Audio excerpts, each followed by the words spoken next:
తెలుగువారి విశ్వవేదిక టీవీ9 వారధి కార్యక్రమానికి స్వాగతం. వైసీపీ ఎన్ని సీట్లు సాధించబోతుంది? మళ్ళీ అధికారంలోకి వస్తామన్న ధీమా వెనుక ధైర్యం ఏంటి?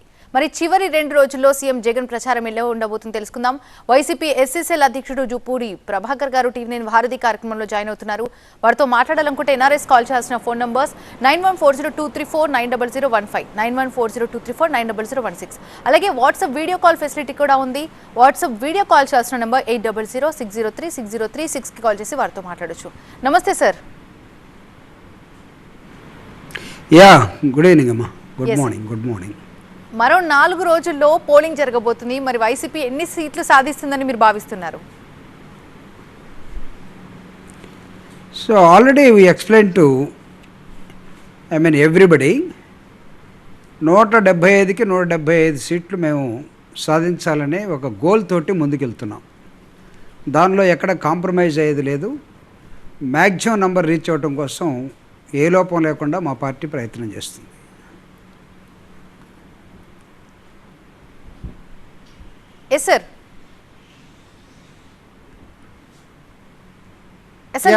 మీరు అడిగిన ప్రశ్నకి సమాధానం అదే. గ్రౌండ్ లో రియాలిటీ అసలు ఎలా ఉందంటారు? ప్రాంతాల వారిగా చూస్తే ఎక్కడెక్కడ వైసీపీ బలంగా ఉందనుకుంటున్నారు, ఎక్కడెక్కడ వీక్ గా ఉంది అనిపిస్తుంది? అంటే మీరు ప్రాంతాల వారీగా అన్నారు కాబట్టి రాష్ట్రాన్ని ఒక 4 ప్రాంతాలుగా విడగొడితే ఈ 4 ప్రాంతాల్లో కూడా వైఎస్ఆర్సీపీ మ్యాక్సిమం ఈ 5 సంవత్సరాలుగా జగన్మోహన్ రెడ్డి గారు పరిపాలించిన విధానంలో మేము నమ్ముకున్నది పేదవాడిని, మేము నమ్ముకున్నది జగన్మోహన్ రెడ్డి గారు ఇచ్చినటువంటి వెల్ఫేర్ యాక్టివిటీస్ని, తద్వారా డెవలప్ చెందినటువంటి సమాజాన్ని. అది ప్రాంతం ఏదైనా కానివ్వండి, వైఎస్ఆర్ కాంగ్రెస్ పార్టీకి ఫలానా ప్రాంతంలో అత్యధిక సీట్లు వస్తాయి, ఫలానా ప్రాంతంలో తక్కువ సీట్లు వస్తాయని మేమైతే అనుకోవట్లేదు. రాష్ట్ర వ్యాప్తంగా ఒకే వేవ్ జరుగుతూ ఉంది. ఆ వేవ్ అంతా కూడా వెల్ఫేరిజం వైపు మళ్ళింది. ఆ వెల్ఫేరిజంలో జగన్మోహన్ రెడ్డి గారు ప్రధానంగా ఈ దేశంలో ఏ రాష్ట్రం కానీ ఏ ప్రధానమంత్రి కానీ చేయనటువంటి అనేకమైన సంక్షేమ కార్యక్రమాల్ని ఈ రాష్ట్ర ప్రజలకి 5 ఏళ్ళు అనుకుంటాం కానీ పరిపాలన, దానిలో ఒక 2 సంవత్సరాలు కరోనాకు పోవటం మీ అందరికీ తెలుసు. మిగిలినటువంటి 3 సంవత్సరాల పరిపాలనలో ఎక్కడ కూడా రెస్ట్ తీసుకోకుండా, ప్రజలను ఎక్కడ కూడా ఇబ్బందులు పెట్టకుండా జగన్మోహన్ రెడ్డి గారు తను చేసినటువంటి వెల్ఫేర్ యాక్టివిటీస్ని దాదాపు 2,70,000 కోట్ల రూపాయలని ప్రభుత్వ ధనాన్ని పేద ప్రజల కోసం, లబ్ధిదారుల కోసం, మధ్యలో మిడిల్ మ్యాన్ లేకుండా, ఎక్కడ కూడా లీకేజ్ లేకుండా ఆయన చేసినటువంటి ఒక ట్రాన్స్పరెన్సీ అడ్మినిస్ట్రేషన్ ఆర్ గవర్నెన్స్ ఏదైతే ఉందో, అది దేశంలో ఏ ముఖ్యమంత్రి చేయాలనుకున్నా, ఏ ప్రధానమంత్రి చేయాలనుకున్నా ఇది ఒక రోల్ మోడల్గా తీసుకొని మాత్రమే చేయాల్సినటువంటి ఒక మోడల్ని జగన్మోహన్ రెడ్డి గారు సెట్ చేశారు. కాబట్టి ఈ మోడల్ సెట్ అయిన తర్వాత ఆంధ్రప్రదేశ్లో ఉన్నటువంటి ప్రతి ఓటరు కూడా సంక్షేమ రాజ్యం ఇలా ఉండాలి, ఇదొక్కటే కాదు, సంక్షేమాన్ని, రాజ్యాన్ని, ప్రజలకి కనెక్టివిటీ చేసినటువంటి ఈ రాష్ట్రంలో ప్రధానంగా ఇద్దరు కనపడతారు. వాళ్ళల్లో ఒకరు జగన్మోహన్ రెడ్డి గారి తండ్రి రాజశేఖర రెడ్డి గారు అయితే, రెండో వ్యక్తి జగన్మోహన్ రెడ్డి గారు. ఈ మధ్యలో చాలామంది పరిపాలించి ఉండవచ్చు, కానీ ప్రజలు వాళ్ళ మనసుల్లో, వాళ్ళ గుండెల నిండా హత్తుకున్నట్టు తీసుకున్న వ్యక్తులు ఇద్దరు ముఖ్యమంత్రులు చూస్తే ఈ రాష్ట్ర వ్యాప్తంగా 1952 నుంచి 2019 దాకా ఈ ఇద్దరిని మాత్రమే మనం లెక్కేయాల్సిన అవసరం ఉంటుంది. అంత వెల్ఫేరిజాన్ని, అంత నమ్మకాన్ని, అంత మాట మీద నిలబడే విధానాన్ని జగన్మోహన్ రెడ్డి గారు, రాజశేఖర రెడ్డి గారు ఈ రాష్ట్రానికి ఇచ్చారు. కాబట్టి ప్రాంతాలకు అతీతంగా, మీరు అడిగిన ప్రశ్నకు సమాధానం ఏంటంటే ప్రాంతాలకు అతీతంగా ఈరోజు వైఎస్ఆర్ కాంగ్రెస్ పార్టీ అన్ని స్థానాల్లో గెలవడం కోసం, ప్రజలు గెలిపించడం కోసం సిద్ధంగా ఉన్నారు. మేము కూడా వాళ్ళ కోసం పనిచేసేటం కాబట్టి ధైర్యంగా ముందుకెళ్ళి ఓటు అడిగి 175కి 175 సాధిస్తామని ఒక నమ్మకంతో మేము ఉన్నాం.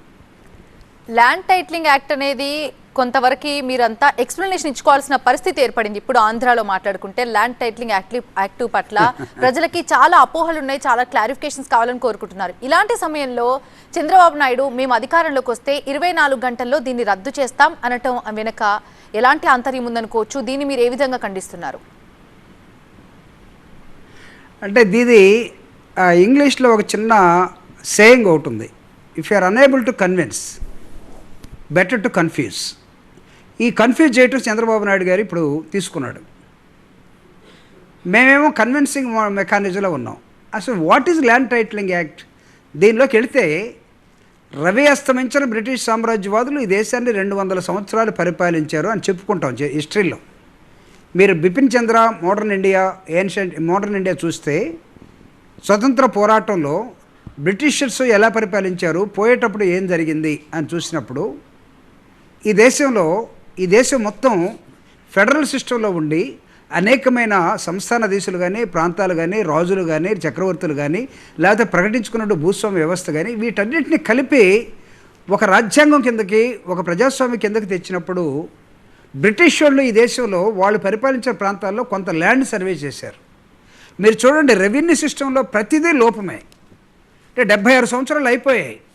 ఎప్పుడో బ్రిటిష్ వాళ్ళు చేసినటువంటి ఈ ల్యాండ్ సర్వే ఏదైతే ఉందో, డాక్టర్ బాబాసాహెబ్ అంబేద్కర్ గారు ఈ దేశానికి రాజ్యాంగాన్ని రచించే క్రమంలో ఆయన చెప్తాడు, ఈ అంతరాలు ఉన్నటువంటి ఈ సమాజాన్ని, లేకపోతే ఇన్ని కులాలు, ఇన్ని మతాలు, ఇన్ని ప్రాంతాలు, ఇన్ని భాషలు, ఇంత గ్యాప్స్ ఉన్నటువంటి ఈ దేశాన్ని ఒకటిగా చేయాలంటే మొట్టమొదట చేయాల్సింది ఏంటంటే ల్యాండ్ సర్వే చేయండి.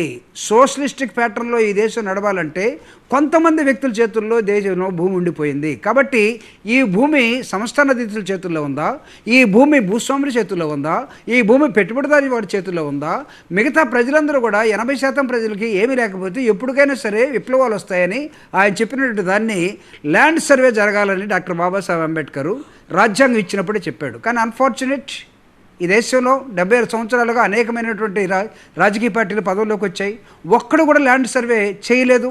దాని తత్ఫలితంగా ల్యాండ్ పట్టుకుంటే ప్రతిదీ మోసమే, ప్రతిదీ కోర్టుకు వెళ్ళటమే, ప్రతిదీ రెవెన్యూ ఆఫీస్ చుట్టూ తిరగటమే. మీరు ప్రతిదానిలో లిటిగేషన్ ఉండిపోయింది. కాబట్టి దీన్ని ఎవరు సరి చేయాలి? ల్యాండ్ టైటిలింగ్ ఏంటంటే జగన్మోహన్ రెడ్డి గారు ఫస్ట్ ల్యాండ్ సర్వే చేస్తున్నాడు. ల్యాండ్ సర్వే ద్వారా ఈ టైటిల్ మీది అని సరిహద్దులు ఆయన ఏర్పాటు చేస్తున్నాడు. ఈ ల్యాండ్ సర్వేకి రెవెన్యూ డిపార్ట్మెంట్ని మొత్తాన్ని ఇది సెంట్రల్ గవర్నమెంట్ ఒక యాక్ట్గా తీసుకొస్తున్న నేపథ్యంలో ఇలాంటి అసలు ఫ్యూచర్లో ఎలాంటి గొడవలు ల్యాండ్ మీద లేకుండా జగన్మోహన్ రెడ్డి గారు ఒక యాక్ట్ని సెంట్రల్ గవర్నమెంట్కి అనుకూలంగా తీసుకొస్తుంటే వీళ్ళు కొత్తగా ఎన్నికల్లోకి వచ్చిన తర్వాత, ఇంతకుముందు ఎప్పుడు చంద్రబాబు నాయుడు అబ్జెక్షన్ చెప్పలా. తను 2 ఎకరాల నుంచి 2 లక్షల కోట్లకి ఎలా వచ్చాడో, ఎన్ని ఎకరాలు సంపాదించుకోవడో తెలియదు. కానీ ఈ మధ్యకాలంలో కొత్తగా ల్యాండ్ యాక్ట్ని ఎప్పుడైతే రెగ్యులేట్ చేస్తున్నారో దీన్ని ఒక కన్ఫ్యూజ్ చేయడం కోసం జనంలోకి ఏం పెట్టాడంటే ఈ ల్యాండ్ అంతా జగన్మోహన్ రెడ్డి గారు కొట్టేస్తారట, ఈ ల్యాండ్ అంతా సరిహద్దులు దాటితే ఎవరికి వెళ్ళిపోతాయండి? మీరు ఇంతకాలం ఈ పరిపాలనలో 14 సంవత్సరాలు ఉన్న ముఖ్యమంత్రి చంద్రబాబు నాయుడు అని చెప్పుకునే అతను దాదాపు 76 సంవత్సరాల్లో సగభాగం 45 సంవత్సరాలు నాకు రాజకీయ అనుభవం ఉంది, ఇండస్ట్రీ ఉందని చెప్పుకునే మీరు ఇలాంటి రిఫార్మ్స్ జోలికి వెళ్లకుండా రిఫార్మ్స్ ధైర్యంగా, సాహసంగా జగన్మోహన్ రెడ్డి గారు చేస్తూ ఉంటే దీనిలో మీరు కన్ఫ్యూజన్ క్రియేట్ చేస్తారా? What type of leader you are? ఈ దేశంలో ఇంకా చదువుకున్న వాళ్ళు లేరా? ఈ భూమి మీద, ప్రతి అంశం మీద భూమిని తాకితే దీనిలో లిటిగేషన్ ఉందని చెప్తుంటే ఎంతకాలం ప్రభుత్వాలు కళ్ళు మూసుకొని ఉంటాయి? అంటే ఒకటి ధైర్యం చేసి ఈ ల్యాండ్ సెటిల్మెంట్ కోసం, లేకపోతే ల్యాండ్ రిజిస్ట్రేషన్ యాక్ట్ కోసం ల్యాండ్లో రిఫార్మ్స్ తీసుకురావాలని ఒక ప్రయత్నం చేస్తూ ఉంటే ఆయన్ని ఖండిస్తారా మీరందరూ? దీన్ని మీరు కన్ఫ్యూజ్ చేస్తారా? కన్ఫ్యూజ్ చేసి జగన్మోహన్ రెడ్డి గారు ల్యాండ్ అంతా ఎత్తుకుపోతాడు. ఎవరు ల్యాండ్ ఎత్తుకుపోయాడు జగన్మోహన్ రెడ్డి గారు ఇంతకుముందు? మీరు కదా. ఈవెన్ అమరావతిలో కూడా పేదవాళ్ళకి ఇళ్ల స్థలాలు ఇవ్వంటే వద్దనింది, లేకపోతే 33,000 ఎకరాలు మొత్తం కొంతమంది దగ్గర తీసుకొని దాని మీద బిజినెస్ చేసేది మీరు కదా. ఓకేనిస్తే ఒక రిఫార్మ్ తీసుకొస్తూ ఉంటే ఆ రిఫార్మ్ను మీరు ఆంధ్రప్రదేశ్లో ఇది కొట్టేయడానికంటే ప్రజలు నమ్ముతారా? రైతులు లేరా? భూమిని నమ్ముకున్నటువంటి కూలీలు లేరా? లేకపోతే భూమి గల ఓనర్స్ లేరా? వాళ్ళందరూ ఏం కోరుకుంటారు? క్లియర్ టైటిల్ కావాలని కోరుకుంటారు.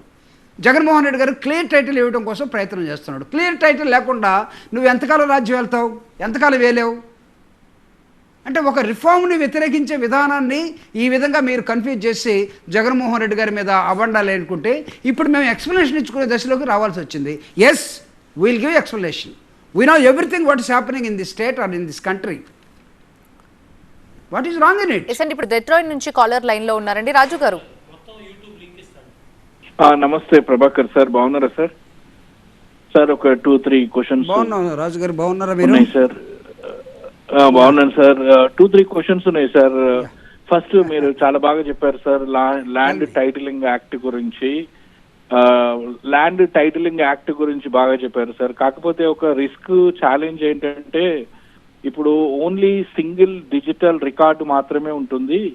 ఆ సింగిల్ డిజిటల్ రికార్డులో ఏమైనా టైపింగ్ ఎర్రర్స్ కానీ లేకపోతే ఏమైనా మిస్టేక్స్ ఉంటే అది మళ్ళీ సరిదిద్దడానికి కష్టం అవ్వచ్చు. తర్వాత కోర్టులకు వెళ్ళి ఒక సామాన్యుడు హైకోర్టు సుప్రీంకోర్టు వరకు వెళ్ళి ఇబ్బంది పడే అవకాశం ఉంది అని చెప్పేసి ఉంది. ఇంకోటి ఏంటంటే ముఖ్యంగా మీకు తెలుసు వ్యాన్పిక్ ప్రాజెక్ట్ లో మన జగన్మోహన్ రెడ్డి గారు ఉన్నప్పుడు అప్పుడు 20,000 ఎకరాలు అడ్డంగా పెట్టుకొని ఆ వ్యాన్పిక్ ప్రాజెక్టు వల్లనే కదా సాక్షిలో నిమ్మగడ్డ ప్రసాద్ గారు 850 కోట్లు పెట్టుబడి పెడితే సాక్షి అనే ఒక మీడియా పుట్టింది. కాబట్టి ఏంటంటే జగన్మోహన్ రెడ్డి గారి పైన నమ్మకము ఈ రకంగా చాలా తక్కువ. మీకు రీసెంట్ గా చూస్తే సరిహద్దుల రాయిల పైన కూడా ఆయన పేరు, తర్వాత పట్టా పాస్బుక్ పైన గవర్నమెంట్ ఎంబ్లం ఉండాలి కదా సార్, ఆయన బొమ్మ ఎందుకు, మా ఆస్తుల మీద ఆయన బొమ్మ ఎందుకు? తర్వాత రీసెంట్ గా ఇప్పుడు సిబిఐ కూడా ఆయన విదేశాలకు వెళ్తా అంటే సిబిఐ కోర్టు కూడా పర్మిషన్ ఇవ్వడం లేదు. అలాంటి పరిస్థితి మన ముఖ్యమంత్రి గారికి ఉంటే మరి ఆయనను ఎలా నమ్మాలి? ఆయన రేపు ఎలక్షన్ తర్వాత పారిపోతాడేమో అని అనుకుంటున్నారు. రైట్ రాజు, మీరు ఎలాగో అడిగిన questions కి ఓడిపోతారు, answer 50 చేస్తాను. సీట్ల కంటే ఎక్కువ రావు కదా సార్, ఏమంటారు? రాజుగారు మీరు చాలా తెలివైన వాళ్ళలాగా ఉన్నారు. పాజిటివ్గా స్టార్ట్ చేసి నెగిటివ్గా క్వశ్చన్ ముగించారు. But I will give you reply. Jaganmohan Reddy గారు ఈ ల్యాండ్ టైటిలింగ్ యాక్ట్ బాగానే ఉందని చెప్తున్నారు. టైపింగ్ ఎర్రర్స్ ఏమైనా ఉంటే అది హ్యూమన్ ఎర్రర్స్ అవుతాయి. కాబట్టి హ్యూమన్ ఎర్రర్ రాకుండా ఉండడానికి మనకి హైరార్కీ ఆఫ్ అడ్మినిస్ట్రేషన్ ఉంటుంది. They will take care of it. రెండవ ప్రశ్న మీరు అడిగింది, జగన్మోహన్ రెడ్డి గారు ల్యాండ్ టైటిలింగ్ దాని మీద ఆయన సరిహద్దుల మీద ఆయన బొమ్మ ఇస్తున్నాడు, లేకపోతే ఆ పట్టాదారు పాస్ పుస్తకం మీద ఆయన ఫోటో పెడుతున్నారు. ఒకవేళ మీకు ఏమైనా అబ్జెక్షన్ ఉంటే దాని మీద మళ్ళీ కూడా ఇదేం ఫైనల్ కాదు, దాని మీద రీథింక్ చేయొచ్చు, నో డౌట్. మూడవది, జగన్మోహన్ రెడ్డి గారు విదేశాలకి పారిపోతున్నారు. ఇది అసందర్భమైనటువంటి అంశం కదా. విదేశాలకి ఎన్నికలు అయిపోయిన తర్వాత చంద్రబాబు నాయుడు గారు అనేకసార్లు సింగపూర్ వెళ్ళాడు, పారిపోయినట్ట అనుకుందాం.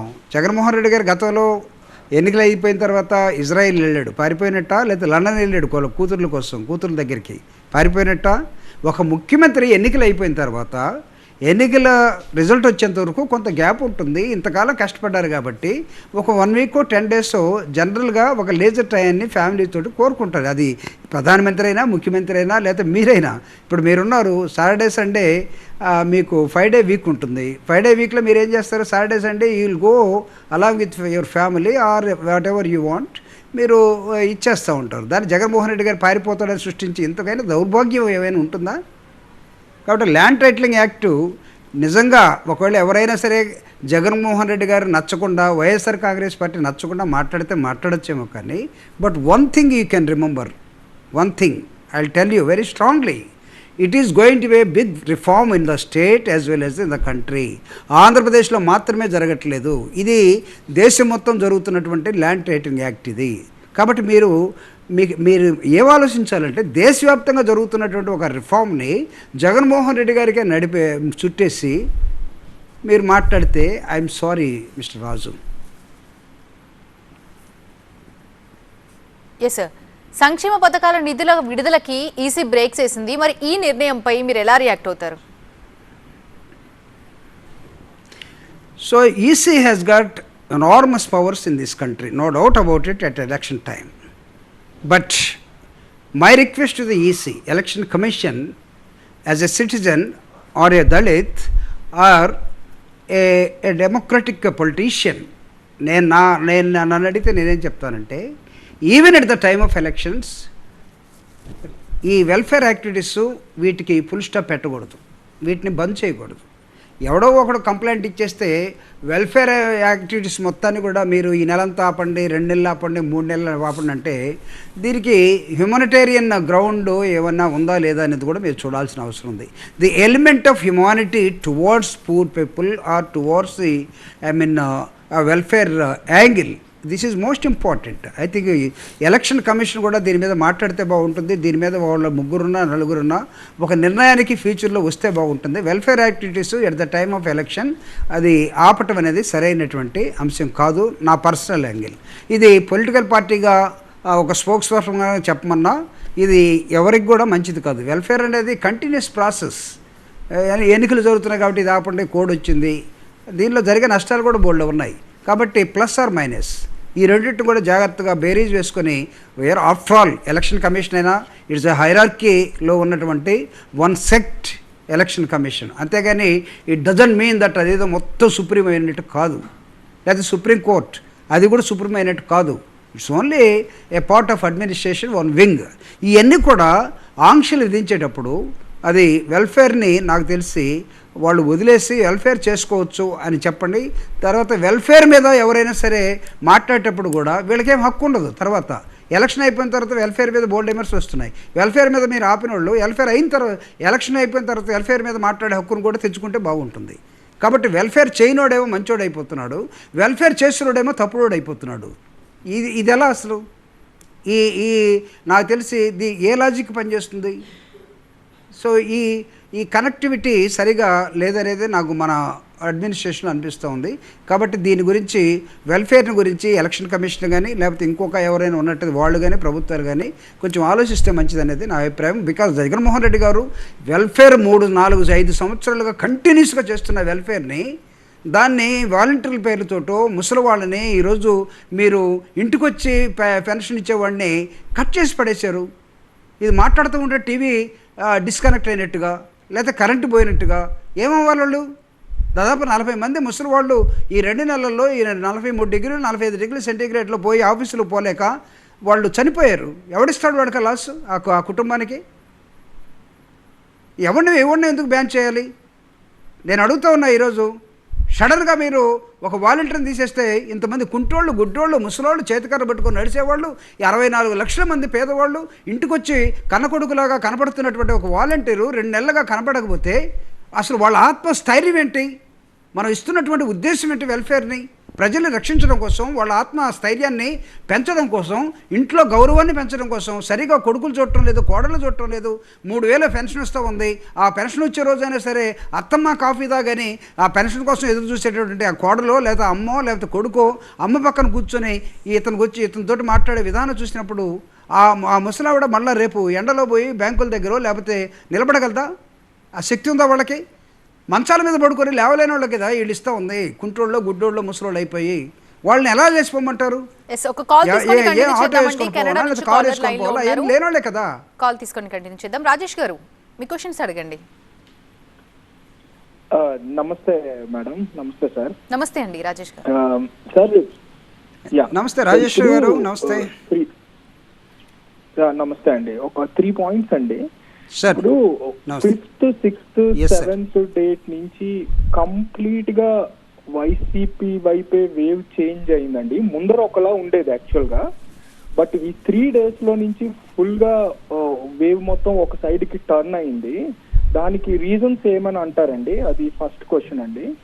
రెండోది, నిన్న TV9 లో ఇంటర్వ్యూ ఇచ్చిన తర్వాత జగన్మోహన్ రెడ్డి గారు ఇంకొంచెం ఎక్కువ జోష్ వచ్చింది. ఏం చేయాలో కూడా టీడీపీ వాళ్ళ శ్రేణులకి లేదంటే ఐటీడీపీ వాళ్ళకి కూడా ఏం అర్థం కావట్లేదు.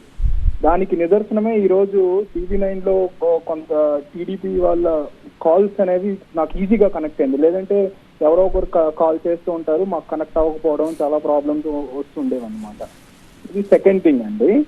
థర్డ్ థింగ్ అండి, ఇప్పుడు మీరు బటన్ నొక్కారు కదండి, 3rd March ఎప్పుడో నొక్కారు, ఇమీడియట్ గా ఎందుకండి డిస్పర్స్ చేయలేదు? చివరి దాకా మీరు అది ఉంచిపెట్టడానికి ఇదేమైనా ఎలక్షన్ స్ట్రాటజీనా, లేకపోతే ఎందువల్ల అది మీరు రిలీజ్ చేయలేకపోయినారండి?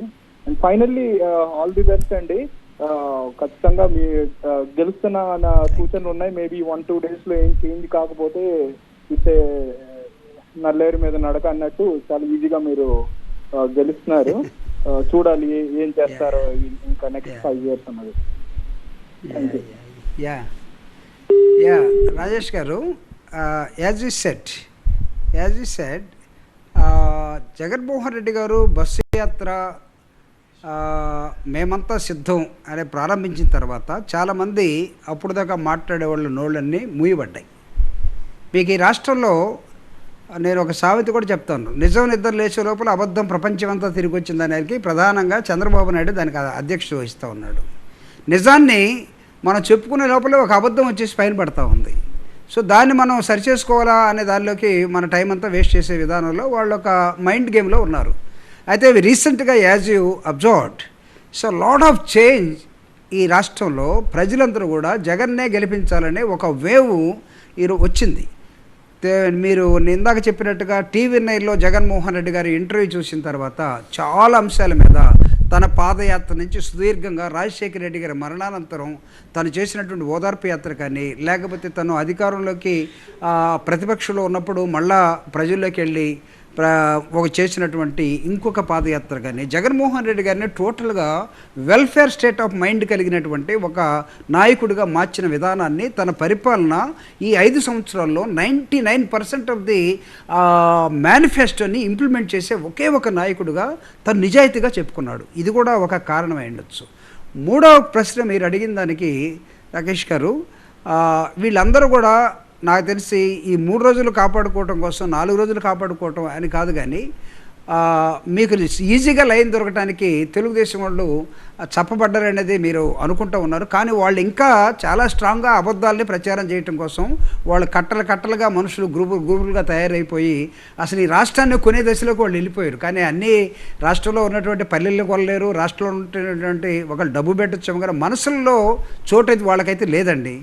మనసులో చోటు లేని వాళ్ళు గెలుస్తారు అనుకోవటం కూడా నాకైతే వాళ్ళకి ఇబ్బందే. కాబట్టి YSR Congress party as a wish మీరు అనుకున్నట్టుగా మీ కోరిక ప్రకారం ఎక్సలెంట్గా గెలవబోతూ ఉంది. వేవంతా కూడా జగన్మోహన్ రెడ్డి గారు వెల్ఫేర్ యాక్టివిటీస్ వైపు మళ్ళింది. రాబోయే కాలంలో జగన్మోహన్ రెడ్డి గారు వెల్ఫేర్ యాక్టివిటీస్ని కంటిన్యూ చేస్తాడని ఉంది. చంద్రబాబు నాయుడు గారు చెప్పినట్టుగా ఈ వెల్ఫేర్నేమో విమర్శిస్తాడు, ఆయనేమో 10 టైమ్స్ ఇస్తాడట. దాన్ని ఎవడో నమ్ముతాడా? నమ్మశక్యంగా ఉందా? ల్యాండ్ టైటిలింగ్ యాక్ట్నే అతను విమర్శిస్తూ ఉన్నాడు.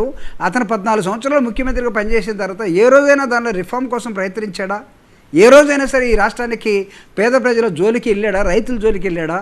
లేకపోతే వెనుకబడిన వర్గాల వైపు ఏ రోజైనా మాట్లాడారా? లేదు కదా. ఎలక్షన్ టైంలో ఏదో జత కట్టడం, లేకపోతే గుంపులుగా రావటం, జగన్ని ఓడించాలని ఒక ప్రయత్నం చేయడం, ఓడించలేక వెనక్కపోవటం, ఇదే కదా. నాకు తెలిసి తెలుగుదేశం పార్టీకి ఈ ఎలక్షన్స్ తర్వాత చంద్రబాబు నాయుడు గారు నాయకత్వం వహించే అవకాశం కూడా లేకపోవచ్చు. అటు వయసురీత్యా కానీ, లేకపోతే మారుతున్నటువంటి ఈ స్పీడ్ యుగంలో కానీ వైఎస్ఆర్ కాంగ్రెస్ పార్టీ కంఫర్టబుల్గా మీరు ఊహించినట్టుగానే ముందుకెళ్తుందండి.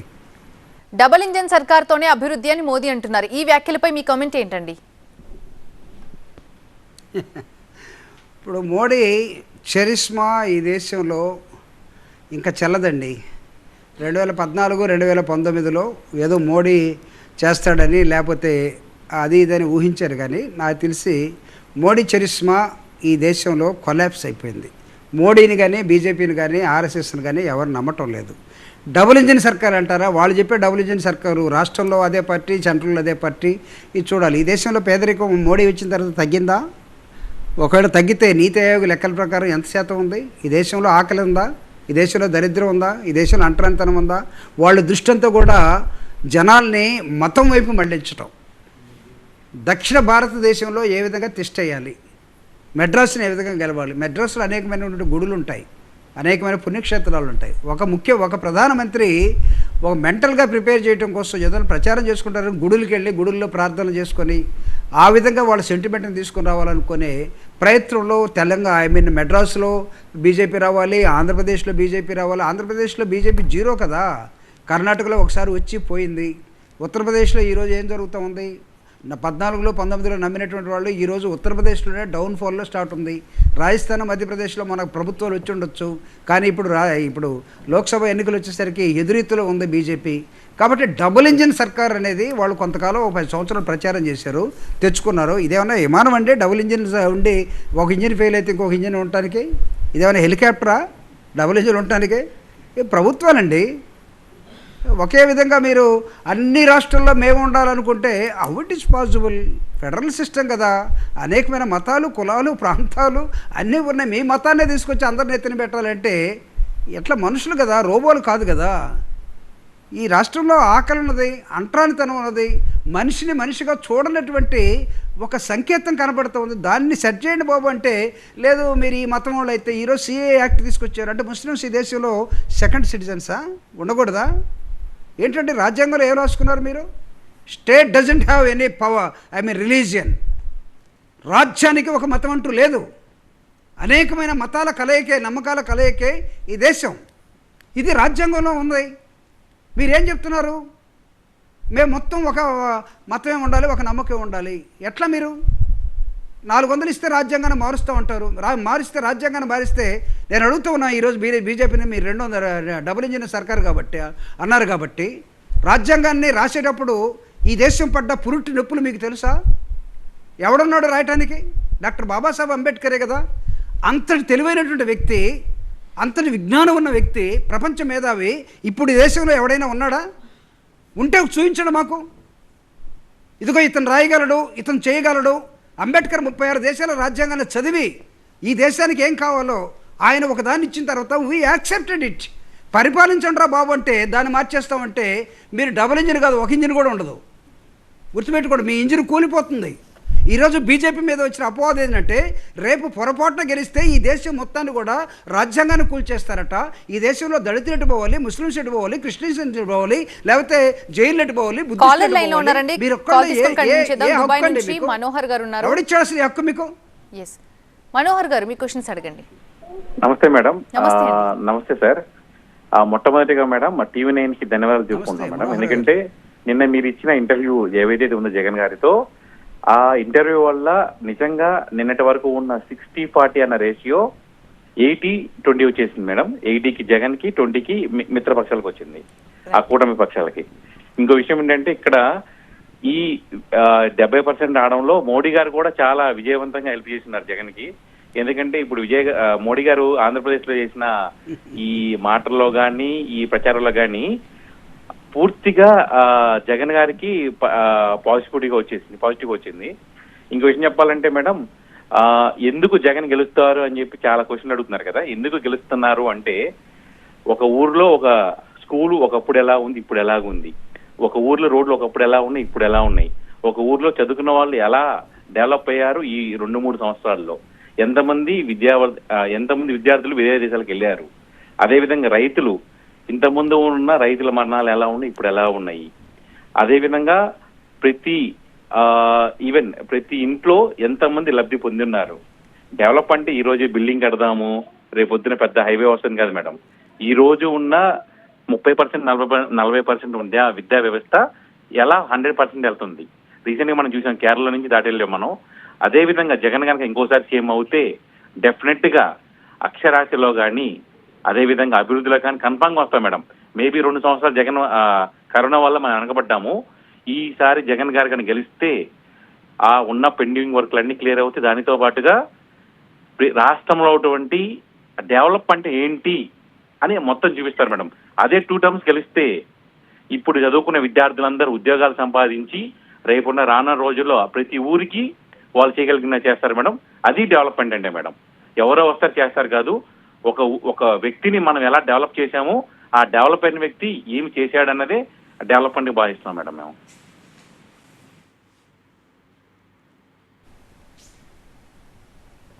ప్రభాకర్ గారు క్యారీ ఆన్ అండి. మనోహర్ గారు నాకు తెలిసి మనోహర్ గారు నన్నేం క్వశ్చన్ అడగలేదు. ఆయన మొత్తం ఏ విధంగా జగన్మోహన్ రెడ్డి గారు నాడు నేడు ప్రోగ్రాం కానీ జగన్మోహన్ రెడ్డి గారు రాకముందు వచ్చిన తర్వాత ఈ రాష్ట్రం ఎలా ఉంది, దానిలో అనేకమైన అంశాలని అతని విద్య మీద, హెల్త్ మీద, రైతుల మీద మనోహర్ గారు చాలా చక్కగా చెప్పారు from Dubai. I think thank you Manohar ji. ఇలాంటి పాజిటివ్ రెస్పాన్స్ వచ్చినప్పుడు, లైక్ ఇప్పుడు ఇందాక మనోహర్ గారు చెప్పినట్టు TV9 డిబేట్ ద్వారా 70-30% మారిపోయింది అని, 80-20 మారిపోయిందని, ఇలాంటి వైబ్స్ విన్నప్పుడు, ఇలాంటి మాటలు విన్నప్పుడు మీకు ఎలా అనిపిస్తుంది అంటారు? నాకా? Yes sir. Really I think అంటే TV9 నేను అనుకోవటం ఇదేదో ఎగ్జాగరేట్ చేసి లేకపోతే మా పార్టీనే బాగా చూపించే పనిలో లేదు. TV9 వెరీ పర్ఫెక్ట్లీ మీ అనాలిసిస్ కానీ లేకపోతే మీకున్నటువంటి ఓరియంటేషన్ అలా and entire cross sections of the society ఎక్సలెంట్గా మేము భావిస్తాం. అదేవిధంగా రజనీకాంత్ గారు నిన్న సీఎం గారితో కూర్చొని అనేకమైన అంశాలు, అంటే ఒక సామాన్యుడికి ఉండేటటువంటి డౌట్స్ ఒక ప్రతిపక్ష పార్టీ ఒక కుట్రతోటి ఎలాంటి విమర్శల్ని సంధించింది, దానికి బెంబేలెత్తిపోయే కొంత వర్గం ఏదైతే ఉందో మేమైతే అనుకోవట్లేదు. మేము అసలు జగన్మోహన్ రెడ్డి గారు ఎవరికి బెదిరిపోయే వ్యక్తి కాదు, అనుకున్నది ట్రాన్స్పరెంట్గా తన అడ్మినిస్ట్రేషన్లో చూపించాడు. దాంట్లో ల్యాండ్ రిఫార్మ్ యాక్టు ఒకటిగా చాలా చక్కగా సమాధానం చెప్పాడు. టీవీ9 దాన్ని అందుకొని ఇంకా ఏమైనా ఎక్కడైనా ఎవరికైనా డౌట్స్ ఉంటే దాన్ని మొత్తాన్ని క్లారిఫై చేసిన విధానం. ఇప్పుడు ఎన్ఆర్ఎస్ బోర్డు మంది క్వశ్చన్లు వచ్చేసారు లైన్లోకి.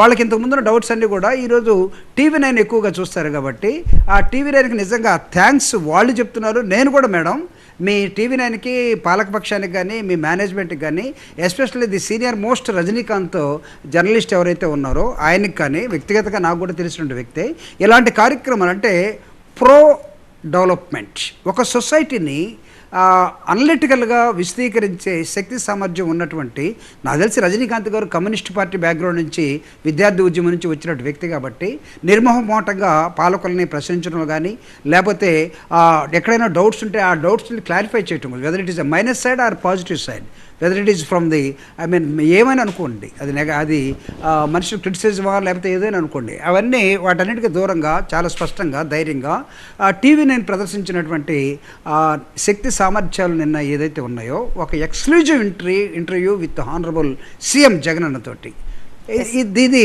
చాలా సందేహాలని నివృత్తి చేసింది. కాబట్టి ఎన్ఆర్ఐస్ కూడా దీన్ని స్పందిస్తూ ఉన్నారు, as well as myself also thanks to TV9 and it's management including you. మీరు ఈరోజు నన్ను లైవ్లో పెట్టి ప్రశ్నలు అడుగుతూ ఉన్నారు. ఐ థింక్ మీ ముఖంలో చూడండి ఎంత మీ కళ్ళల్లో ఎంత ఆనందం ఉందో, మీరు ఎలా వెలిగిపోతున్నారు. ఈ ప్రశ్న అవతల నుంచి వాళ్ళే అప్లోడ్ చేసినప్పుడు మీరు కూడా మీ అభిప్రాయం ఏంటి నన్ను అడిగినప్పుడు నేను ఇచ్చే సమాధానాలకి being a part of the TV9 employee or whatever it may be. Thank you అండి, థ్యాంక్ యూ సో మచ్ అండి. కాలర్ కూడా లైన్ లో ఉన్నారు, కాల్ తీసుకుందామండి. కాల్ తీసుకొని కంటిన్యూ చేద్దాం. ఎస్, డెట్రాయిట్ నుంచి శ్యామ్ గారు ఉన్నారు. శ్యామ్ గారు హాయ్ అండి. హలో అండి, నమస్కారం అండి. ప్రభాకర్ గారు నమస్కారం అండి. గుడ్ అండి. నాకు బాగున్నామండి, సూపర్. సార్, మేము నిన్న జగన్ గారి ఇంటర్వ్యూ చూసామండి టీవీ9లో. చాలా అంటే కామన్ పీపుల్ కి ఉండే చాలా క్వశ్చన్స్ మీద అడ్రస్ చేశారు వండర్ఫుల్ గా. కానీ 3 థింగ్స్ అంటే it would have been better అనిపించింది. ఏంటంటే డెవలప్మెంట్ స్ట్రాటజీ గురించి ఎక్స్ప్లెయిన్ చేశారు జగన్ గారు. ఏంటంటే అంటే మన 4 పోర్ట్స్ అవ్వచ్చు, 17 మెడికల్ కాలేజెస్ అవ్వచ్చు, schools, hospitals, how it is developing అనే దాని గురించి. అంటే short term, long term,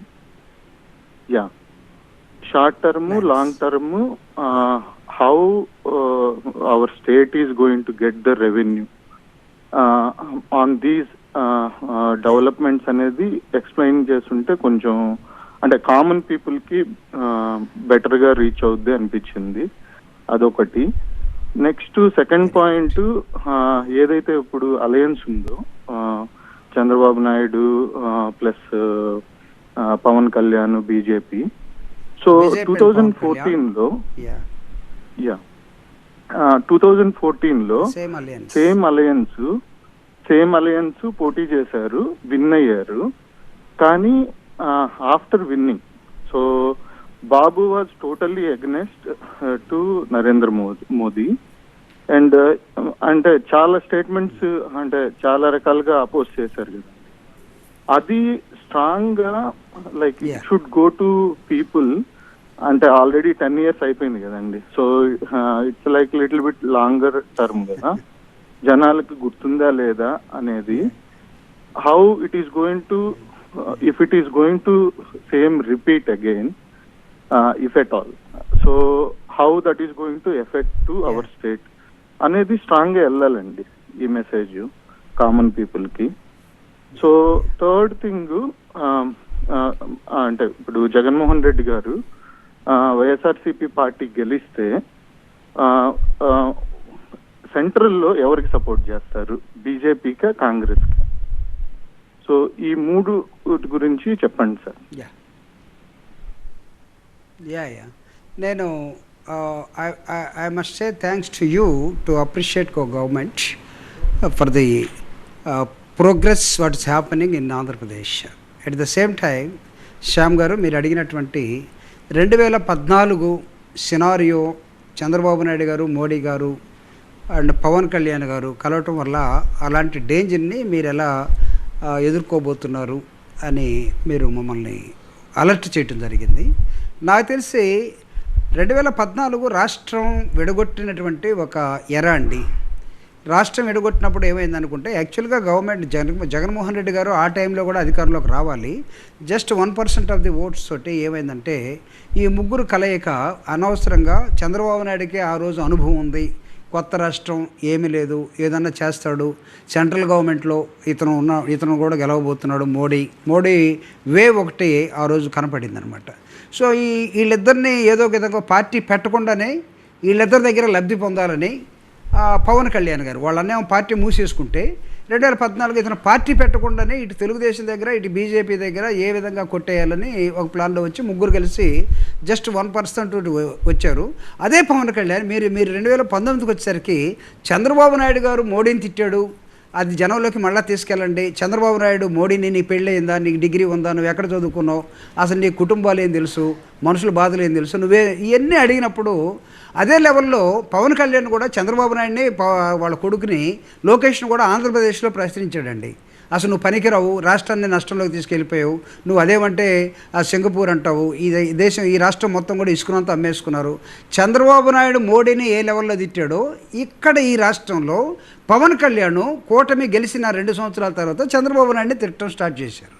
unfortunate thing ఏంటంటే 2024 వచ్చేసరికి మళ్ళీ ఈ ముగ్గురు కలవటం జరిగింది. ఇది జనం మర్చిపోయారని నేనైతే అనుకోవట్లేదండి. ఎందుకంటే ఏ హామీని నెరవేర్చినటువంటి మోడీ సెంట్రల్ గవర్నమెంట్లో ఉన్నాడు. ఈ రాష్ట్రం విడిపోయింది, రీఆర్గనైజేషన్ యాక్ట్ ప్రకారం ఏం జరగలేదు, ఈ రాష్ట్రానికి జరగకపోగా అసలు మీకు స్పెషల్ ఈ ప్యాకేజీ ఇచ్చేది లేదు, మీ రాష్ట్రానికి ఏమి ఇచ్చేది లేదు అని అతను మొండిగా వాదించిన విధానం ఏదైతుందో నిజంగా కాస్త రాజ్యాంగం తెలిసిన వ్యక్తిగా నేను కూడా బాధపడ్డానండి. నార్మల్గా ఏమవుతుందంటే సక్సెసివ్ గవర్నమెంట్ ఏదైనా కానివ్వండి, అంతకుముందు పార్లమెంట్లో కానీ లేకపోతే మనకి డెమోక్రటిక్ ఇన్స్టిట్యూషన్స్లో అసెంబ్లీలో కానీ చేసిన బిల్లులు ఏమవుతాయంటే యాక్ట్స్ నెక్స్ట్ గవర్నమెంట్ ముందుకు తీసుకెళ్ళాలి. ఈ రాష్ట్రం విడగొట్టిన తర్వాత దీనికి ప్రత్యేక హోదా ఇవ్వాలని ఒక నిర్ణయం చేస్తే ఇది సంథింగ్ లైక్ నీకు రాజ్యాంగం ప్రకారం ప్రమాణ స్వీకారం చేసి చట్టసభల్లోకి వెళ్ళే వ్యక్తులకు ఎలా ఉండాలంటే, నేను బ్రిటిష్ అడ్మినిస్ట్రేషన్ మీకు గుర్తు చేస్తున్నాను, డాక్ట్రిన్ ఆఫ్ లా అని ఉంటుంది. దానికి అత్యంత గౌరవం ఇచ్చి ఆ లాని ఆ చట్టాన్ని ముందుకు తీసుకెళ్ళాలి. అసలు వీళ్ళు రాష్ట్రానికి మేము అది చేస్తాం చెప్పిన ముగ్గురు ఒకరినొకరు తిట్టుకొని ఒకడేమో నేనేం వివనపొమ్మంటాడు, ఒకడేమో లాస్ట్కి వచ్చేసరికి నల్లసొక్క వేసుకొని ఢిల్లీ వీధుల్లో గందరగోళం చేశాడు, ఒకడేమో ఆంధ్రప్రదేశ్లో ఉన్న పార్టీని తిట్టడం స్టార్ట్ చేశాడు. ఈ ముగ్గురు ఇప్పుడు కలిశారు, ముగ్గురు దొంగలు. ఒకడేమో బ్రోకర్గా పవన్ కళ్యాణ్, వీళ్ళిద్దరి మధ్య బ్రోకరిజం, వీళ్ళిద్దరిని ఎలా కలపాలి, ఫేవికాల్ తీసుకోవాలా లేకపోతే మా దగ్గర తుమ్మ చెట్లు బంక్ ఒకటి ఉంటుంది, ఆ బంకనేమో తీసుకొని అంటిస్తారా, ఆ విధంగా చేశాడు. ఎనీహౌ ముగ్గురు ఒకటయ్యారు. కానీ ఈ ముగ్గురిని ఉతికి ఆరేస్తూ ఉన్నారు చూడండి ఆంధ్రప్రదేశ్ ప్రజలు. శ్యామ్ గారు మీరు డెట్రాయిడ్ నుంచి మాట్లాడారు, ముగ్గురిని ఉతికి ఆరైపోతూ ఉన్నారు. It is not going to repeat 2014. It is going to a big lesson to all these people. ఒకడేమో డబుల్ ఇంజినోడు, ఒకడేమో రాజ్యాంగాన్ని మార్చేయాలనుకున్నవాడు, ఒకడేమో పాసిపోయిన లడ్లు అన్నవాడు, ఇప్పుడు అవి పాసిపోయినాయో ఇంకా ఉన్నాయో లేవో తెలియదు, మూడేమో అమ్మలక్కలు తిట్టినాడు. మా భాషలో మాట్లాడాలంటే ఏంటండి ఇది కలయిక? ఎవరి మీద? జగన్మోహన్ రెడ్డి గారి మీద. ఏం చేశాడు ఆయన? వెల్ఫేర్ చేస్తూ ఉన్నాడు. ఏం చేశాడు ఆయన? డెవలప్మెంట్ చేస్తూ ఉన్నాడు. ఏం చేశాడు ఆయన? ఒక మార్పుని చూపిస్తూ ఉన్నాడు. ఒక్కసారి అవకాశం ఇవ్వమని అడిగాడు. ఒక్కసారి అవకాశం ఇస్తేనే ఇన్ని మార్పులు చేసిన వ్యక్తి రేపు రెండవసారి మళ్ళా తీసుకొచ్చి జగన్మోహన్ రెడ్డి గారిని కూర్చోబెడితే ఈ దేశంలో ఈ రాష్ట్రం నంబర్ 1 స్థానంలో అటు విద్యలో కానీ, అటు వైద్యంలో కానీ, అటు వ్యవసాయంలో కానీ, అటు వెల్ఫేర్లో కానీ అనేక విధాలుగా డెవలప్మెంట్ కావాలి. ఈ డెవలప్మెంట్ని జీర్ణించుకున్న వ్యక్తులు వీళ్ళని పెత్తందారి వర్గం అంటాం. వీళ్ళందరూ ఒకవైపు మళ్ళా వైసీపీ పాలనలో ఎస్సీ, ఎస్టీ, బీసీ మైనారిటీలు సంతోషంగా ఉన్నారా అండి? ఈ వర్గాలకు ఏ మేరకు న్యాయం జరిగిందని మీరు భావిస్తున్నారు? ఈ ప్రశ్న నాకేనమ్మా? ఎస్ సార్, మీకే. ఈ ప్రశ్న నాకే కదా. Yes sir, exactly. భారత రాజ్యాంగం ప్రామిస్ చేసినటువంటి అనేకమైన అంశాల్లో ఎరాడికేట్ పావర్టీ, ఈ పావర్టీకి ఎవరు గురై ఉంటారు ఈ దేశంలో? ఏ వర్గాలు, ఏ సెక్షన్స్? ఇవన్నీ చూసినప్పుడు మీరు అడిగినట్టుగా ఎస్సీలు, ఎస్టీలు, బీసీలు, మైనారిటీలు వీళ్ళని గత కాలం అంతా కూడా నెగ్లెక్ట్ చేసినటువంటి రాజ్యాన్ని ఏలిన అధికారులు కానీ, అధికారులు ఇన్ ద సెన్స్ ముఖ్యమంత్రులు, ప్రధానమంత్రులు, పార్టీలు కానీ, ఇంకా ఈ దేశంలో 30% ఆకలి ఉన్నది. ఇంకా ఈ దేశం దాదాపు 16% పేదరికం కనపడుతూ ఉంది. ఇంకా ఈ దేశం నిరక్షరాస్యత ఉన్నది. వీటన్నిటికీ సమాధానమే జగన్మోహన్ రెడ్డి గారు నా నా నా నా అంటే నా గుణింతం కాదు ఇక్కడ, నా ఎస్సీలు, నా బీసీలు, నా ఎస్టీలు, నా మైనారిటీస్ అంటే these are the sections which are called in the constitution. వీళ్ళంతా నెగ్లెక్టెడ్ కమ్యూనిటీస్. ఈ నెగ్లెక్టెడ్ కమ్యూనిటీస్కి నాయకత్వం వహించడమే ప్రభుత్వం. ఈ ప్రభుత్వంలో సీఎం కుర్చీలో కూర్చున్నా, ప్రధానమంత్రి కుర్చీలో కూర్చున్నా వీడు చేయాల్సింది ఏంటంటే, వీడు అంటే అది కోపంతో అంటాం కాదు, మామూలుగా ఒక ఊత పదం, ఏమనుకోవద్దు. వీళ్ళు చేయాల్సింది ఏంటంటే వీటిని పేదరికాన్ని అడ్రస్ చేయటం, ఈ నిరక్షరాస్యతను అడ్రస్ చేయటం, లేకపోతే ఈ అనారోగ్యాన్ని అడ్రస్ చేయటం. కానీ ఈ దేశం ఎక్కడుందండి? ఎందుకు ఈఎన్ఓని ఈరోజు మనం ఇంకా ఈఎన్ఓ డెవలప్మెంటల్ గోల్స్ అని చెప్పి యునైటెడ్ నేషన్స్ ఆఫ్ ఆర్గనైజేషన్ ఎందుకు వెనకబడిన దేశాలు పంపుతూ ఉంది? 76 సంవత్సరాలు అయిపోయింది. మనకన్నా 2 సంవత్సరాలు వెనక స్వతంత్రం తెచ్చుకున్న చైనా ప్రపంచాన్ని ఏలుతూ ఉంటే మనం ఎక్కడున్నాం? మనం డెవలప్డ్ కంట్రీగా ఉండాలంటే ఇంకొక 40 సంవత్సరాలు కావాలట. మోడీ చెప్తున్నారు. ఎన్ని సంవత్సరాలు? 76, 25 సంవత్సరాలు. అంటే మొన్న ఆయన జనవరి 26 నాడు మాట్లాడింది. అంటే ఇంకొక 25 సంవత్సరాల తర్వాత మనం డెవలప్డ్ కంట్రీగా పిలువబడతామంట. Who knows? అంటే 76 సంవత్సరాల చాలురా బాబు మీరందరూ మాట్లాడింది, ఇంకా వెనకబడే ఉన్నాం, కాబట్టి దీన్ని స్పీడప్ చేయండి. స్పీడప్ చేసే క్రమంలో జగన్మోహన్ రెడ్డి గారు ఏం చేస్తున్నాడంటే ఈ పేదరికాన్ని అడ్రస్ చేస్తూ ఉన్నాడు. పేదరికంలో మునుగుతున్నది ఎవరు? ముస్లిమ్స్. పేదరికంలో ఉన్నదెవరు? దళితులు. పేదరికంలో ఉన్నదెవరు? ట్రైబల్స్. పేదరికంలో ఉన్నదెవరు? బీసీలు. వీళ్ళని ముందుకు తీసుకెళ్ళటమే కదా అడ్మినిస్ట్రేషన్లో నీ అంతరాలు ఉన్నటువంటి సమాజాన్ని సమాంతరంగా తీసుకురావడం. ఇదే కదా డాక్టర్ బాబాసాహెబ్ అంబేద్కర్ చెప్పింది. అరే ఒక్కడ కూడా దీన్ని ఆచరణలో పెట్టకపోతే, పెట్టినటువంటి ఒక వ్యక్తిని మీరు ప్రశ్నిస్తూ పోతే ఈ రాష్ట్రం ఏమైపోతుంది? చంద్రబాబు నాయుడు గారు, పవన్ కళ్యాణ్ గారు, ఈ రాష్ట్రం అంట శ్రీలంక అయిపోతుందంట. పేదవాడికి రాజ్యాంగం ప్రకారం నీకు బెనిఫిట్స్ ఇస్తే ఈ రాష్ట్రం అప్పుల్లోకి వెళ్ళిందా? అంటే ఈ దేశంలో సంపద ఎవరి చేతుల్లో ఉంది? 20% పీపుల్ చేతుల్లో ఉంది. ఎవరు ఇంకా 80% పీపుల్ ఎవరు? వీళ్ళు ఇంకా కూలోళ్ళుగానో లేకపోతే అడుక్కునేవాళ్ళు గానో తయారవుతున్నారు. అంటే 20% నీకు ఈ 80-20లో ఉన్నటువంటి దీన్ని కాన్సీరామ్ లాంగ్వేజ్లో చెప్పాలంటే ఓట్లు మావి, సీట్లు మీవా. బీజేపీ లాంగ్వేజ్లో చెప్పాలంటే 80% హిందువులు, 20% ముస్లింలు, క్రిస్టియన్లు, మీరేంద్రా ఏలేదు భయ అన్నట్టుగా అతను మాట్లాడుతూ ఉన్నాడు. కాన్సీరామ్ సిద్ధాంతం ఏం చెప్పాడంటే 80% మేమున్నాం, మేము వెళ్ళాలి కదా, 20% మీరేలేదన్నారు. అంటే ఈ వేరియేషన్స్ కనపడుతున్న సమాజంలో ఎస్సీలు, ఎస్టీలు, బీసీలు, మైనారిటీలు జగన్మోహన్ రెడ్డి గారు నా నా నా అనే అంటంలో ఆ ఉద్దేశం నేను అడుగుతున్నా. ఎప్పుడైనా సరే మీకు 2 కన్నీటి బొట్లుంటే ఈ సమాజం పట్ల, ఈ దేశంలో పేదరికాన్ని చూసి ఎప్పుడైనా మీరు ఆ కన్నీటి బొట్లు కాల్చారా? పవన్ కళ్యాణ్ గారు లేస్తే చెగోవేరాని గురించి మాట్లాడతాడు, సంతోషమే, ఈయన కమ్యూనిస్ట్ భావాలనుకున్నాం. కానీ కలిసింది ఎవరితోటి? మనవాదులతోటి కదా. ఎక్కడ ఇది? అంతకుముందు ఎన్నికలేమో మాయావతి కాళ్ళు మొక్కొచ్చాడు, ఇప్పుడు మాయావతి బీఎస్పీనే దూరంగా పెట్టేశాడు. అంతకుముందు కమ్యూనిస్టులతో కలిశాడు, కమ్యూనిస్టులకే దూరంగా వెళ్ళిపోయాడు, నచ్చినటువంటి ఆర్ఎస్ఎస్ సిద్ధాంతాలతో ఉన్నాడు. అంతకుముందు చంద్రబాబు నాయుడు తెచ్చాడు, ఇప్పుడు చంద్రబాబు నాయుడు వాటేసుకుంటున్నాడు. వీళ్ళు ముగ్గురు కలిపి ఎప్పుడైనా సరే, ఈరోజు ఉత్తరప్రదేశ్లో ముస్లిమ్స్ ఎంత పర్సెంట్ అండి? ఒక్క ఓటేని ఇచ్చారు, వాళ్ళకి ఒక సీట్ అని ఇచ్చారా? ఈరోజు మంత్రివర్గంలో ఒక ముస్లిం ఉన్నాడా? మంత్రివర్గంలో క్రిస్టియన్ ఉన్నాడా? సెంట్రల్ గవర్నమెంట్లో ఏమైపోయింది దేశం? ఏ దేశాన్ని గురించి ఏం ఆలోచిస్తూ ఉన్నారు? Too much. ఒక ప్రోగ్రెసివ్గా ఉండాలనుకునే వాడికి మీరు నియంతృత్వాన్ని రుచి చూపిస్తారా? మీరు బలవంతం చేస్తారా? బెదిరిస్తారా? బెదిరిస్తే బెదిరిపోవటానికి ఈ దేశం సిద్ధంగా ఉందనుకుంటున్నారా? ఈ రాష్ట్రం సిద్ధంగా ఉందను. అందుకే జగన్మోహన్ రెడ్డి గారు పేదల పక్షాన్ని నేనున్నానన్నాడు, పేదల పక్షపాతిగా నేనున్నాడు. అంటే పేదలంతా ఒకవైపు, ధనవంతులంతా ఒకవైపు చెప్తా ఉన్నాడు అతను. పెత్తందారులు ఒకవైపు, పేదలంతా ఒకవైపు. ఈ పెత్తందారి వ్యవస్థ చెల్లదండి. ఇంకా మన రాజ్యాంగంలో రాసుకున్నాం, పరిపాలన చూయించాలి, ఆచరణలో చూయించాలి. కాబట్టి జగన్మోహన్ రెడ్డి గారు పేదలు పేదలు పేదలు అని ఆయన చంద్రబాబు నాయుడు గారు 2 ఎకరాలతో వచ్చాడండి. ఈరోజు 2 లక్షల కోట్లు ఉన్నాయి. జగన్మోహన్ రెడ్డి గారు గోల్డెన్ స్పూన్తో పుట్టాడు. కానీ పుచ్చలపల్లి సుందరయ్యలాగా లేకపోతే ఒక పెద్ద కమ్యూనిస్ట్ నాయకుడు లాగా కమ్యూనిస్టులు ఏం కోరుకుంటారు, ఇల్లు కావాలి, ఇళ్ళ స్థలం కావాలి, లేదా బట్టలు కావాలి, బడి కావాలి, అవన్నీ జగన్ చేసి చూపిస్తూ ఉన్నాడు. 32 లక్షల ఇల్లు ఈరోజు ఇచ్చాడు ఈ రాష్ట్రంలో. మీరందరూ అంతకుముందు ఇచ్చుంటే జగన్కి ఈ అవకాశం ఉండేదా? లేదు కదా. ఇంతకుముందు ఇప్పుడు వైద్యం మీద జగన్మోహన్ రెడ్డి గారు అడవుల్లో, కొండల్లో, గుట్టల్లో ఉన్నటువంటి ఈ ట్రైబల్స్ మీద, పేదల మీద దృష్టి పెట్టి డాక్టర్ ఎంత జీతం కావాలంటే అంత జీతం తీసుకోమని రిక్రూట్మెంట్ చేశాడు. ఈరోజు 55,000 మంది డాక్టర్ని, నర్సుల్ని రిక్రూట్ చేశాడు. గతంలో మీరు చేశారా? నో వేకెన్సీ బోర్డు పెట్టేశారు కదా. అంటే ఇంత మానవతావాదాన్ని జగన్మోహన్ రెడ్డి గారు చాటుతూ ఉంటే మీ దుర్మార్గం మనస్తత్వాన్ని మీరందరూ తీసుకొచ్చి నా ఎస్సీలు, నా బీసీలు, నా మొత్తం రాష్ట్రం అంతా అప్పులైపోయింది, వెనిజులా అయిపోయింది, శ్రీలంక అయిపోయింది, ఈ రాష్ట్రం జగన్మోహన్ రెడ్డి గారు సైకో అయిపోయాడు. సైకోలు మీరు కాదా? మనుషులు అర్థం చేసుకుంది మీరు కాదా? ఎవడు పరిపాలన ఏంటో గతంలో ఎవడు చూడలేదా? ఎవడు ఎన్నుపోటు పొడుస్తాడో, ఎవడు వెనక నుంచి వస్తాడో, ఎవడు అవకాశం వద్దు. నేను అడుగుతా ఉన్నా ఈరోజు పవన్ కళ్యాణ్ గారిని, మీ అన్న పార్టీ పెట్టాడు, దానిలో నువ్వేంటి?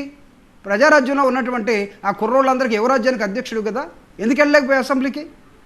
అరే ఇప్పుడేమో ఏదో ఒక విధంగా అసెంబ్లీకి వెళ్ళాలంటే ఏమో కన్నం వేసిపోయేది. అదేమన్నా గడ్డపారని చలకపార పెట్టుకుని ఒకడు తవ్వుతూ ఉంటే మా కత్తిపద్మనం అన్న చెబుతూ ఉంటాడు, ఏరా తమ్ముడు ఇట్టెట్టబోతారని. ఏం మాట్లాడుతారు ఈ దేశంలో?